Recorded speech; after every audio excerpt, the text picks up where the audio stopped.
자, 여러분 안녕하십니까? 자, 동차만을 위한 노동경제학 강의를 시작하도록 하겠습니다. 자, 우선 이 강의는 좀 짧고요. 그래서 출제 가능한 핵심 포인트를 위주로 설명을 하도록 하겠습니다.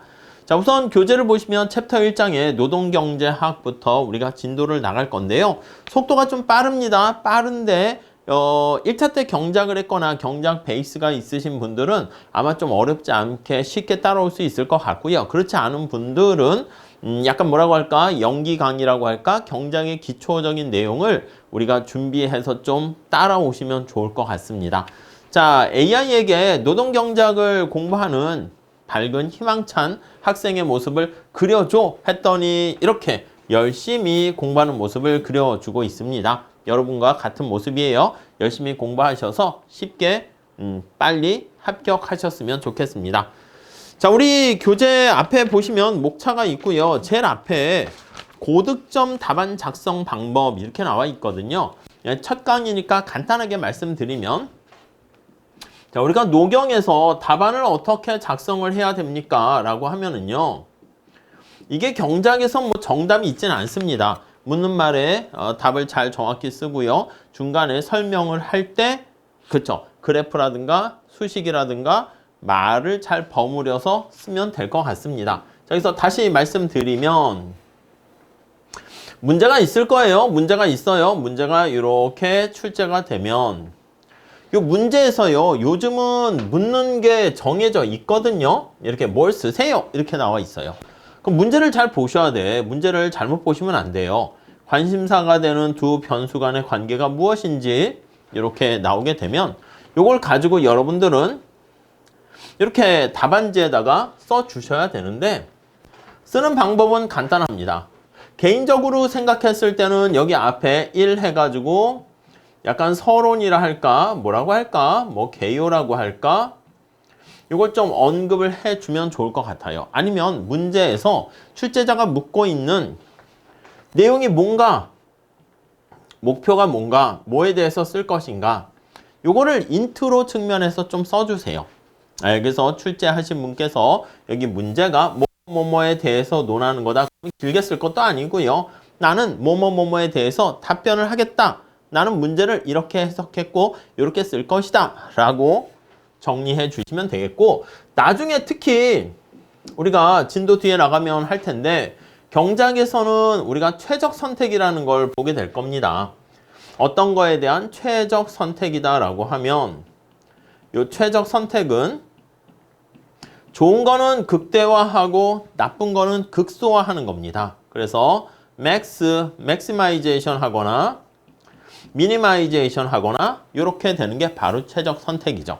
그래서 이걸 우리가 합쳐서 옵티마이제이션 이렇게 표현을 하게 됩니다. 오케이, 이해하시겠죠?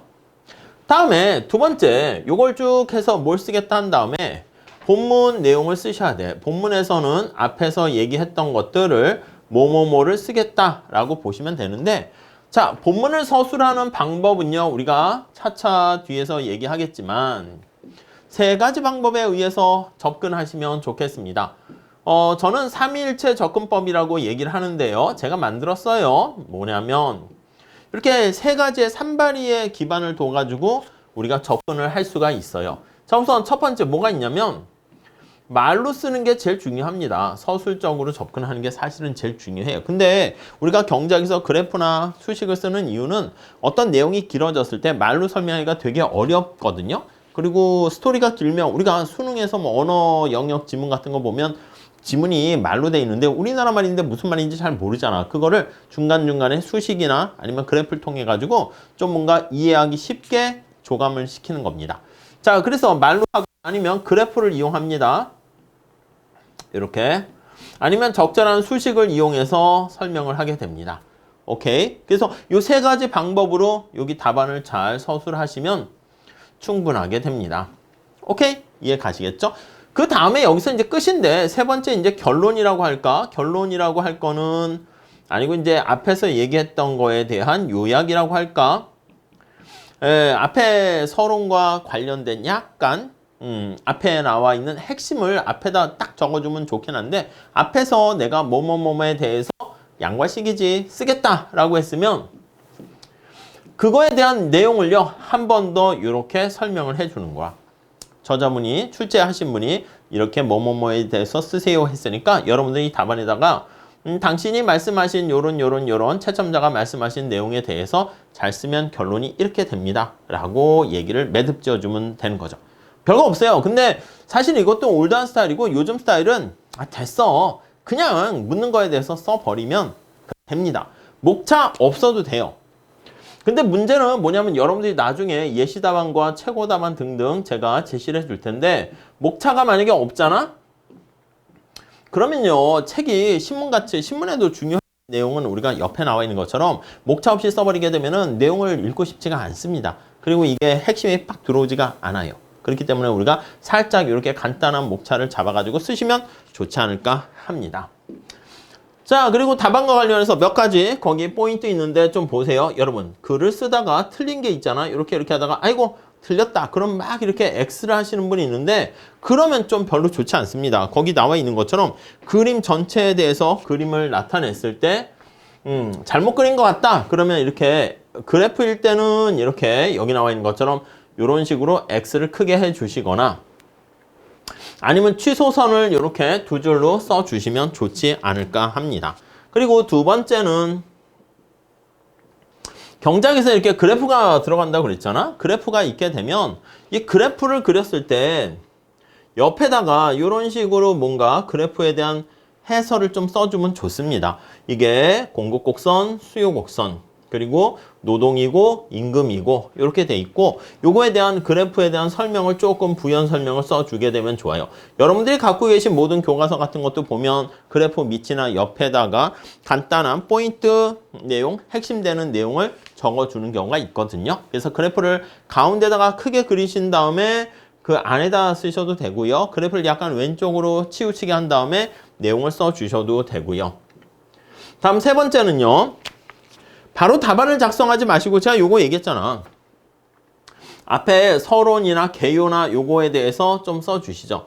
이제 내가 뭐에 대해서 쓰겠다라는 방향에 대해서 언급을 하는 거예요. 뭔가 거창한 무슨 뭐 앞에 리드 부분에서 서론 쓸 건 아니고 난 뭐뭐뭐뭐에 대해서 얘기하겠어, 쓰겠어. 그 정도 보시면 되겠고 네 번째 그 다음에 결론을 다시 한번 강조해 주셔야 돼요. 내가 이렇게 계산을 했잖아. 중간에 계산했으니까 중간에 식을 찾아서 점수 주세요. 이렇게 하면 안 되고 앞에서 본 바와 같이 계산의 결과를 꼭 집어서 다시 한번 임금은 어떻게 되고 고용은 어떻게 됐다라는 결과를 이렇게 다시 한번 강조를 해줘서 매듭을 지으면 좋겠다라고 말씀을 드리고 싶습니다. 다음 다섯 번째는요. 답안지를 채점하다 보면은 이게 공간을 너무 빽빽하게 하는 경우가 많이 있습니다. 이게 별로 좋지는 않아요. 그래서 여백의 미를 좀 많이 두면 좋겠고요. 그래서 그래프 같은 것도 너무 작게 그리기보다는 좀 크게 그려가지고 접근을 하시면 좋지 않을까 합니다. 그리고 거기도 보시면 수식이 나와 있는데 제목과 수식 같은 경우에는 글을 이렇게 쓴 다음에 빽빽하게 쓴 다음에 수식은 이렇게 한 줄 정도 띄어가지고 이렇게 써주시고 나타내 주시면 좋지 않을까 합니다. 그래서 6번도 본문 속에 수식을 집어넣지 말고요. 뭐뭐뭐뭐의 수식은 다음과 같다 한 다음에 그 다음 이렇게 수식을 따로 써주시고 그 다음 또 내용을 진행해 나가면 좋을 것 같습니다. 오케이. 다음에 7번. 자, 현실에 대한 내용 이렇게 있는데 이거는 요즘은 좀 약간 퇴색되고 있는 측면입니다. 우리가 노동경작이 현실에 기반을 둔 학문이기 때문에 가장 기본적인 밑에 현실의 사례 같은 것들이 좀 있으면 좋긴 하거든요. 근데 문제에서 만약에 현실의 사례를 들어서 설명하세요 뭐 이렇게 하면은 괜찮은데 사례형 문제가 출제될 수가 있습니다. 인공지능이 이렇게 등장함에 따라서 노동시장에 어떤 영향을 미칠지 뭐 이렇게 해가지고 스토리를 줄 수가 있기 때문에 그래서 뭐 애써서 여기다가 뭐 사례라든가 뭐 시사점 적용 가능성 이렇게 언급하는 것도 좋지만 그래도 요즘은 그냥 그렇게 중요하진 않게 됐어요. 다음에 그 8번 보시면 뭐 히그스 마샬의 법칙 이런 걸 나중에 배울 텐데요. 처음부터 뭐 이렇게 약자로 이렇게 쓰는 것은 별로 좋지는 않습니다. 우리가 답안에다가 처음에 문장을 쓸 때 영어를 쓰는 거 괜찮아요. 근데 앞에다가 그냥 처음부터 저렇게 쓰면 안 되고 힉스 마샬의 법칙에 따르면 한 다음에 뭐 가로치고 영어 사람 이름이라든가 중요한 표현은 영어로 써주는 것도 나쁘진 않죠. 무차별 곡선이라든가 인디퍼런스 커브 같은 거 써준 다음에 뒷부분에 갈 때는 약자를 쓰는 것도 괜찮고요. 그 다음 이제 9번째로는 여러분들은 뭐 다 습관이 글 쓰는 습관이 있긴 한데 뭐 저도 그렇고 그렇죠. 근데 글이 명쾌하고 깔끔하고 좋은 문제는 간결하게 쓰셔야 돼요. 너무 길게 만연체로 쓰는 거는 별로 좋지 않습니다. 거기도 보면 보통 이제 법학 같은 지문들이 만연체로 되는 경우가 많거든요. 옛날부터 판례문이 굉장히 길었어요. 근데 그거를 좀 짧게 끊어서 이게 여러분들의 글 쓰는 능력을 뽐내는 게 아니잖아, 채점자에게. 그렇기 때문에 채점자가 오해를 하면 안 되거든요. 그러니까 알고 있는 것을 깔끔하게 정리해서 제시하는 게 좋고요. 그 다음에 거기 단언적인 표현 같은 거 있잖아. 반드시 뭐뭐가 된다. 항상 뭐뭐다. 이런 표현은 좀 너무 세요. 굳이 애써서 쓸 필요는 없습니다. 이런 것들이 이제 객관식 할 때 이런 것들을 집어넣으면은 이제 보통 틀리는 경우가 많잖아요. 그래서 이런 반드시 항상 이런 표현은 좀 지양을 하고요. 약간 정치적인 측면에서 뭐뭐뭐뭐일 수도 있다. 아니면 어떠한 조건 하에서는 이런 게 성립한다. 그렇게 써주는 게 좋고요. 다음에 11번 포인트 보시면 네, 거기 몰라도 최선을 다하세요 이렇게 했잖아. 연습할 땐 그럴 수 있어요. 연습할 때는 이게 아이고 내가 공부를 안 한 부분이 출제가 됐네 라고 해가지고요. 중간에 문제가 있는데 이 문제에 대해서 내가 쓰려고 하는데 모르는 거야. 아이고 그러면 그래도 이렇게 비벼서 쓰셔야 됩니다. 어차피 여러분들이 배운 내용 안에 그런 핵심 포인트가 다 들어가 있거든요. 그렇기 때문에 여러분들께서 그 내용을 잘 상기하셔서 노동경제학 전체 파트, 챕터 중에서 어디에 속하지? 어떤 그림을 그릴 수 있을까 생각해가지고요. 딱 명확하게 떨어지지 않더라도 최선을 다하는 모습을 보이는 게 좋습니다. 왜냐하면 어차피 시험에서요. 나한테 어려운 거는요. 모든 수험생들에게 다 어렵거든. 그럴 때는요. 조금이라도 정신 차려가지고 내가 알고 있는 걸 잘 쏟아내고 실수 안 하는 게 제일 중요합니다. 오케이? 이해 가시겠죠? 다 같이 못 썼는데 나는 조금이라도 썼다? 내 답안이 크다? 정답은 아닙니다. 그래도 남들은 이렇게 거기 나와 있는 것처럼 빈칸으로 해놨는데 나는 3점이라도 받았다. 그럼 이게 표점 돌리게 되면 점수가 차이가 벌어지는 거예요. 그러니까 우리 시험도 보시면 아시겠지만은 합격자랑 불합격자랑 이 표점 1점 차이에 엄청나게 많은 사람들이 몰려 있는 걸 알 수 있습니다. 그렇기 때문에 우리는 가능한 한 0.1점이라도 얻을 수 있는 기회가 있다 그러면 최선을 다해야 되는 거 알 수가 있고요. 그 다음에 거기 그래프를 그렸다 그러면 이 그래프가 X축, Y축이 저는 뭐라고 얘기합니까? 그래프가 바로 두 주인공의 무대라고 생각하시면 돼요. 자, 여기 남자 주인공, 여자 주인공, 아니면 여자 주인공, 남자 주인공 두 주인공이 어떤 관계를 가지고 있고 어떤 갈등 관계에 있는가? 그거를 보셔야 됩니다. 여기가 이제 보통 우리가 X축이라 하고 여기가 Y축이라고 하잖아요. X, Y 두 축에 나와 있는 변수를 반드시 써 주셔야 됩니다. 이거를 변수를 반드시 쓰고 뭐 쓸 게 없다. 그럼 최종 결론에서는 이 변수 고용이면 고용, 임금이면 임금, 최종적으로 고용과 임금이 어떻게 달라졌는가 그거에 대해서 우리가 잘 언급을 해서 방향을 잡아주시면 될 것 같고요. 그 다음 이제 또 하나 더 중요한 게 답안지를 쓸 때 이게 나름 학문에서 경제학과 또 경영학과 법학이 약간 느낌이 다르거든. 그러니까요, 로마에 가면 로마의 법을 따라야 되는 것처럼 경제학적인 마인드가 담겨 있는 답안지를 쓰셔야 됩니다. 그래서 경제학적 답안지를 경제학적인 마인드가 담겨 있는 답안지를 쓴다. 이거 도대체 무슨 말이야? 이렇게 보시면요, 앞에서 얘기했죠.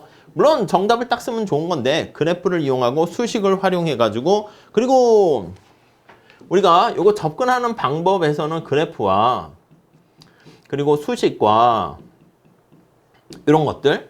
근데 말로 설명한다라고 하면 이런 거 있잖아. 우리 경제학에서 좋아하는 게 최적, 이런 거, 극대화, 최대화, 극소화 이런 단어들이 있잖아요. 이걸 많이 좀 써 주셔야 됩니다. 더 나가서 균형 이런 단어들이 많이 등장해야 돼요.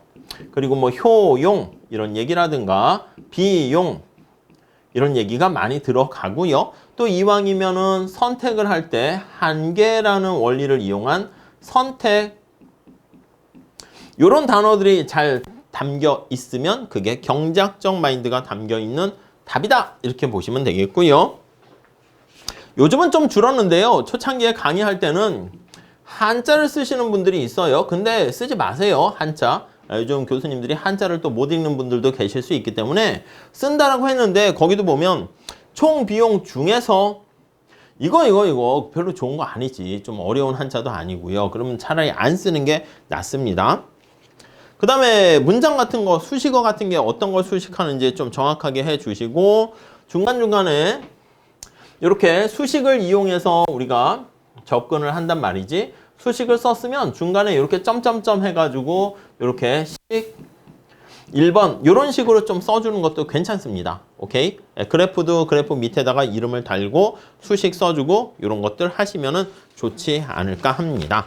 자, 그리고 이제 다음에 넘어가시면 약간 문제에 대한 전체적인 답안이 나와 있긴 한데요. 참고로 한번 보시면 좋겠습니다. 그래서 몇 가지에 대한 언급이 나와 있는데 유튜브에 제가 과거에 합격하신 분입니다. 노경 선택해서 점수를 이렇게 잘 받을 뿐만 아니라 잘 쓴 답안지를 이렇게 첨삭을 제가 몇 개 이렇게 올려놓은 게 있거든요. 찾으면 우리 재생 목록이라든가 카페에 들어가 보시면 링크를 달아놨습니다. 그래서 그런 것들을 참고로 해가지고 그리고 매번 시험 볼 때마다 제가 제공하는 답안 말고요. 그거는 그냥 요런 내용이 들어가면 점수 줍니다. 이거고요. 나름대로 최고 답안이라 할 수 있는 예시 답안을 제공하게 되는데 이 최고 답안 이것들 참고해 가지고요. 여러분도 같이 한번 그렇게 비슷하게 써야겠다라고 보시면 될 것 같습니다. 오케이. 자, 그 정도 봐주시고요. 자, 이번 시간에는 그냥 챕터 1장을 들어가야 되는데 앞에 인트로 측면에서 답안을 어떻게 쓰는 게 좋을까? 그거에 대한 얘기를 잠깐 했습니다. 그냥 참고로 봐주시고 다음 시간에 챕터 1장서부터 같이 또 공부하도록 하겠습니다. 감사합니다.